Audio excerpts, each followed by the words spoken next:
Hello दोस्तों, आप सभी का स्वागत है हमारे यूट्यूब चैनल बायोलॉजी पाला में। आज हम बात करेंगे जिबरेलिस के बारे में। जिबरेलिस एक एक प्रकार का प्रोत्साहक पीजीआर है। मतलब कि प्रोत्साहक मतलब प्लांट ग्रोथ रेगुलेटर हार्मोन है। पीजीआर है, प्लांट ग्रोथ रेगुलेटर हार्मोन है, मतलब कि प्लांट की ग्रो को बढ़ाने के लिए प्रयोग में होने वाला होता ठीक है। 100 से अधिक जिबरेलिस की सूचना विभिन्न जीवों से आ चुकी है, जिसे कवक और उच्च पादपों से मतलब कहा गया है कि अलग-अलग जो जिब्रेलिस हैं वो आपके पास कवक और प्लांट से अभी हमने खोज लिए हैं। 100 से अधिक जिब्रेलिस हमने कवक और पादप से निकाल लिए गए हैं, अर्थात वहाँ पर हमने निकाल के उसको लैब के अंदर रखा गया है। और उनका जो नामकरण दोस्तों हमने किया है GA1, GA2, GA3 इसी तरह से उनको नामित किया गया है। 100 से अधिक जो जिबरेलिस है उनको हमने कवक और उच्च पादप से प्राप्त कर लिया है और उनका जो नामकरण दिया है GA1, GA2, GA3 के रूप में उसका नामकरण किया रखा है।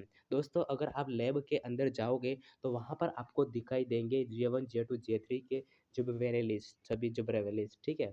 हालाँकि GA3 जिब्रेलिस जिसकी सबसे पहले खोज की गई थी, मतलब कहा गया है कि हालाँकि जो आपका पास GA3 जिब्रेलिस है, ये GA3 है, उसकी खोज सबसे पहले हुई थी। तो जिबरेलिस सबसे पहले कौन-सा जिबरेलिस है जिसकी खोज हुई थी, आपके पास बोल सकता है वो है GA3 सबसे पहले खोजा गया था।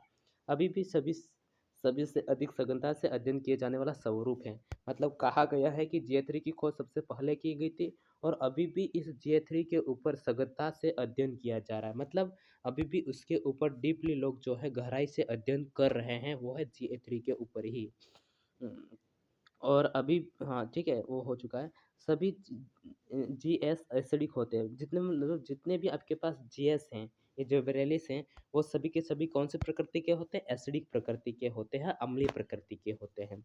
ये पौधों में एक व्यापक दायरे की कार्यिक अनुक्रिया देते हैं। मतलब कि एक रिस्पॉन्स एक अच्छा फिजियोलॉजिकल रिस्पॉन्स देते हैं, ये बोला गया है।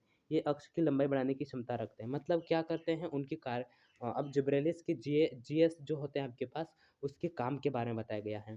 तो जिब्रेलिस को हम गब्बर की सहायता से याद कर सकते हैं। गब्बर के आने की वजह से सब लोग खड़े हो जाते हैं उसके डर के मारे। तो उसी तरीके से ये क्या करता है, किसी जो अक्ष की लंबाई को बढ़ा देने का काम करता है। अब अगर आपके पास कोई पौधा है तो उसकी जो अक्ष होती है ना, उसकी मेन एक्सिस, ये प्लांट है तो उसकी मेन एक्सिस को अगर पहले ऐसी है, अगर आपके पास प्लांट की जो पहले मेन एक्सिस इतनी है, तो उसको गब्बर के आने की वजह से, जिब्रेलिस के आने की वजह से इतनी लंबी हो जाती हैं, ये कहना चाहती हैं ये वाली लाइन, ठीक है। अतः अंगूर के डंठल की लंबाई में बढ़ाने में प्रयोग किया जाता है। मतलब कि आपने अंगूर तो खाया होगा अक्सर, तो उसकी जो डंठल होती हैं अगर इतनी है, तो अगर अंगूर की जो डंठल है उसके अंदर हम जिब्रेलिस अर्थात गब्बर सिंह को ऐड करने से उसकी डंठल इतनी लंबी हो जाती हैं, ये बोला गया है। जबरेली सेब जैसे फलों को लंबा बनाते हैं, मतलब कि आपके जबरेली जो होते हैं, गब्बर सिंह जो है, वो जो आपके सेब जैसे फल हैं उनको इसे लंबा बनाता है। अगर पहले इतना है तो बाद में उनको इतना लंबा बना देता है, इतना इतने लंबे, ये जबरेलिस, ठीक है। ताकि वे उचित रूप ले सके, क्या ले सके, उचित रूप ले सके इस तरीके से।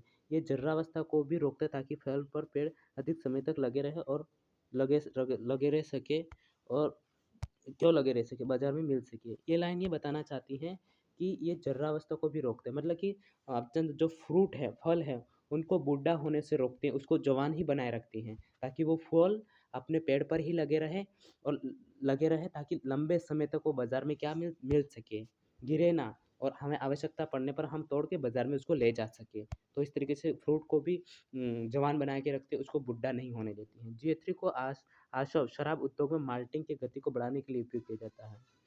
मतलब कह रहा है कि GA3 एक ऐसा जिब्रेलिस है जिसका उपयोग जो शराब का जो इंडस्ट्रीज होती हैं उसके अंदर जो माल्टिंग होता है ना, माल्टिंग एक उसकी गति को इंक्रीज करता है, उसकी गति को बढ़ाने का काम करती हैं। गन्ने के तने में कार्बोहाइड्रेट चीनी या शर्करा के रूप में एकत्र रहता है। हाँ, कार्बोहाइड्रेट चीनी या शर्करा के रूप में एकत्र रहता है। गन्ने की खेती में जिब्रेलिस छिड़कने पर तनों की लंबाई बढ़ती है। मतलब कहा गया है कि इससे 20 टन प्रति एकड़ ज़्यादा उपज बढ़ जाती है। मतलब ये कहा गया है कि हमें पता है कि गन्ने के अंदर क्या होता है, कार्बोहाइड्रेट होता है, वो चीनी के रूप में होता है। कभी हमने गन्ना खाया होगा, आपने गन्ने का जूस पिया होगा, तो आपको वो क्या लगता है, मीठा मीठा लगता है। तो कार्बोहाइड्रेट क्या होता है, वो चीनी के रूप में इसके अंदर होता है।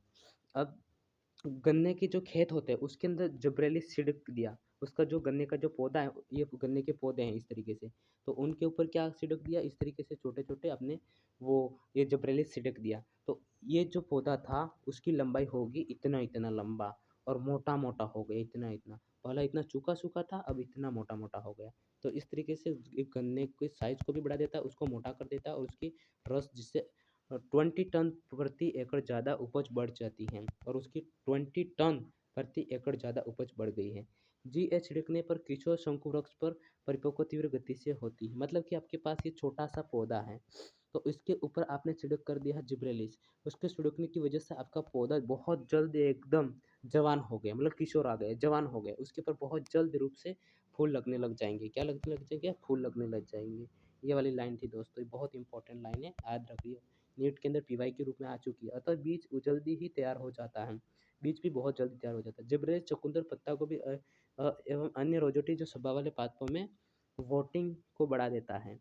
मतलब जिब्रेलिस जो चुकंदर चुकंदर तो खाया होगा, पत्ता गोभी भी खाई होगी, अपने अन्य रोजेटी भी सभा वाले जो होता है उसकी वोटिंग की गति को बढ़ा देता है। मतलब उसकी जो पुष्प से पहले जो अंतर पर्व का दीर्घीकरण कर देता है।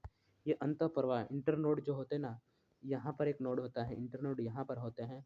तो इन इंटरनोडों को वो क्या कर देता है, ये है उनके इंटरनोडों के बीच की डिस्टेंस को इंक्रीज कर देता है। ये वाला बात है, ठीक है, याद रखियो दोस्तों। अगर वीडियो आपको अच्छा लगा हो, अगर आपको वाकई में कुछ समझ में आया हो, तो चैनल को सब्सक्राइब करें और वीडियो को लाइक करें, ताकि हमारी ऊर्जा और ज़्यादा बढ़े और वीडियो हम आपको प्रोवाइड कर सकें। धन्यवाद।